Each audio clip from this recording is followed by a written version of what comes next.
MJ Felipe, may pasabog patungkol sa Kim Pao. Kim Chu, tinawag na babe si Paolo Avellino. 5 AM jogging session ng Kim Pao, kinakiligan ng mga fans. Paolo Avellino, bakit nga ba hindi pa umaamin? Christmas Station ID ng ABS-CBN, pangungunahan daw ng Kim Pao. Kim at Catherine, nagdadmahan nga ba sa ASAP backstage? Tara, kwentuhan muli tayo.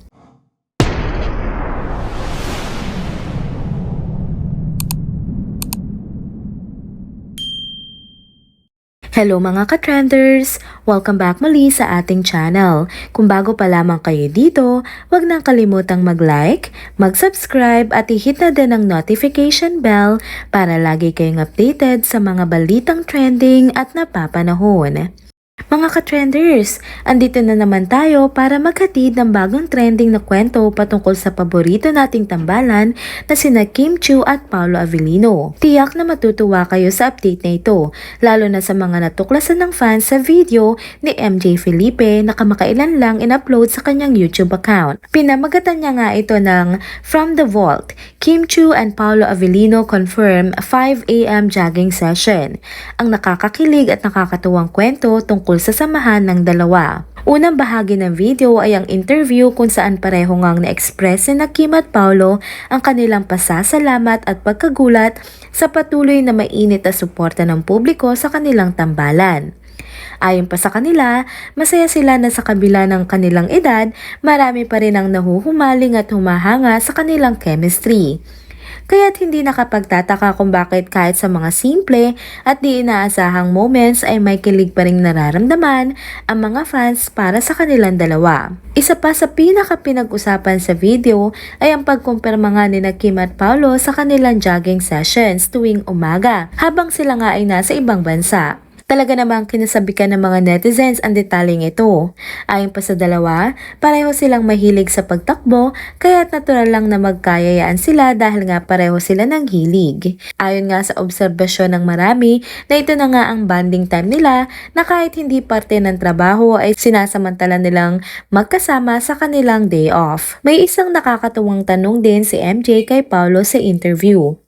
Tinanong niya kung na-miss ba ni Paolo si Kim dahil nga mas maaga itong lumipad sa ibang bansa para sa isang event bago pa nga sumunod si Kim. Naging usap-usapan ang tila pressured na sagot ni Paolo sa tanong na ito at marami ang nagkomento na parang hindi raw tuwirang sinabi ni Paolo na na-miss niya si Kim. Pero may ilan naman na nagsabing baka hindi lang niya sinabi dahil lagi rin naman silang magkausap sa cellphone or nakaka-video call kaya hindi siya gaanong affected. Isa pang highlight sa video na talaga namang kinagiliwan ng fans ay ang mga candid at sweet moments ni Kim at Paolo habang naghahanda para sa kanilang performance sa ASAP. Kahit off-cam, hindi pa rin maitago ang closeness ng dalawa. Isa sa mga cute na eksena ang pagkakaroon nga ng problema ni Paolo sa kanyang mata dahil sa liwanag ng stage kung saan nagtanong pa siya kay Kim kung dapat na ba siyang mag-shades.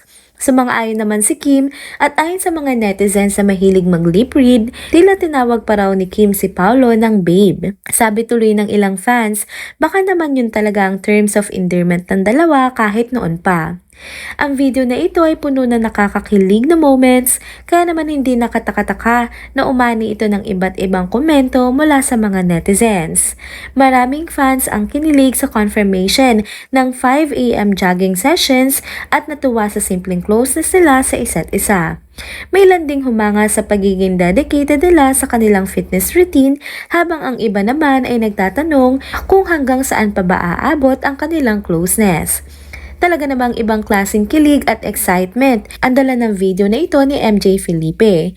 Ano pa kaya ang susunod na trending updates para sa tambalang Kim Pao?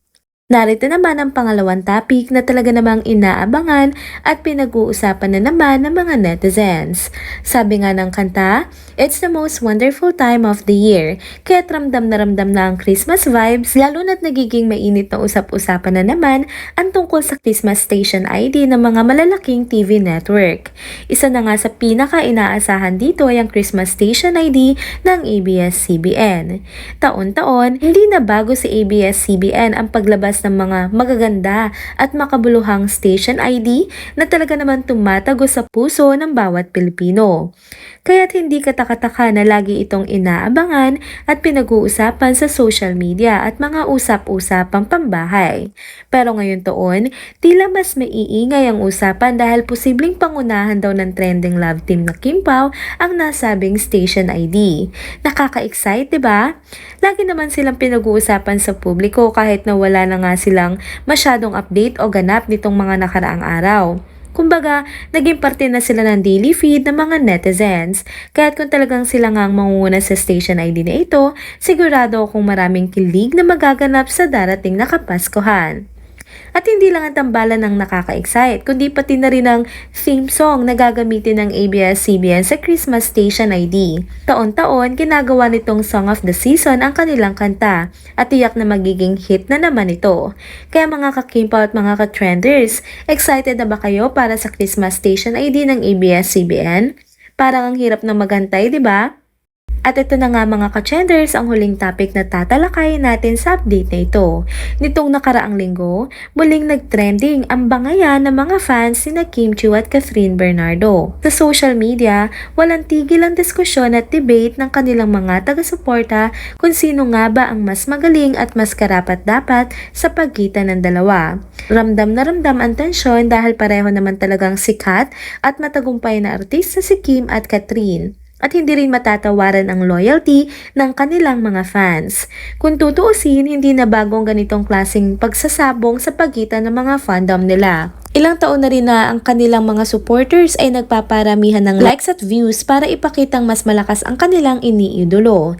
Kapag may bago silang proyekto, inaabangan talaga ng mga fans at todo suporta agad ang bawat kampo para masigurong nangunguna ang kanilang paborito. Iba rin ang pagmamahal ng mga ito para kina Kim at Catherine. Handa silang sumabak sa kahit anong diskusyon online para maipagtanggol lamang ang kanilang idolo. At sa kasalukuyan, dagdag pa sa init ng usapan ang on-screen partnerships ni Kim at Paolo Avellino, pati na rin ni Catherine at Alden Richards. Parehong trending sa social media ang tambalan ng dalawang aktres kasama ang kanilang leading man, lalo pat may mga paparating silang mga pelikula. At hindi na rin nakakapagtaka na lagi silang kinukumpara ng mga fans nila mula sa mga acting skills, chemistry at maging sa popularity. Makailan lang, nag-guest sina Alden Richards at Catherine Bernardo sa ASAP para nga i-promote ang bagong pelikula nilang Hello Love Again. Nag-viral agad ang mga chismis na di umano'y nagdedmahan daw sina Kim at Catherine sa backstage. Pero ayon sa ilang behind the scenes na kuha ng mga live audiences, okay naman ang naging samahan nila. Wala naman talagang deadmahan na naganap at mukhang chill lang sila sa isa't isa kahit pa nga busy sila sa kanilang mga proyekto. May mga nakuhanan na rin ng ilang beses na magkasama at maayos naman ang kanilang pakikitungo sa isa't isa. Kaya naman tila may ilang mga tao lang talaga na kung may pagkakataon ay gagawa ng issue laban kay Kim Chiu. Maging ang pag-alis nga ni ng Maha Salvador at Janine Gutierrez sa ASAP, dinadamay pa rin ang pangalan ni Kim. Parang lahat na lang may sisi sa kanya. Ayun na nga mga ka-trenders, minsan talaga hindi maiiwasan na may mga nega pa rin kahit wala naman talagang problema. Pero ang mahalaga, tuloy-tuloy pa rin ang suporta ng mga fans ni Kim at Catherine para sa kanilang dalawa. At dito na po nagtatapos ang ating isa na namang trending video update. Salamat sa inyong pagsubaybay at pagsama sa akin hanggang sa dulo ng video na ito. Pero bago kayo umalis, huwag niyo pong kalimutang mag-like, mag-subscribe, mag-comment at i-hit na rin ang notification bell para lagi kayong updated sa mga balitang trending at napapanahon. Kita-kits sa susunod na video. Paalam!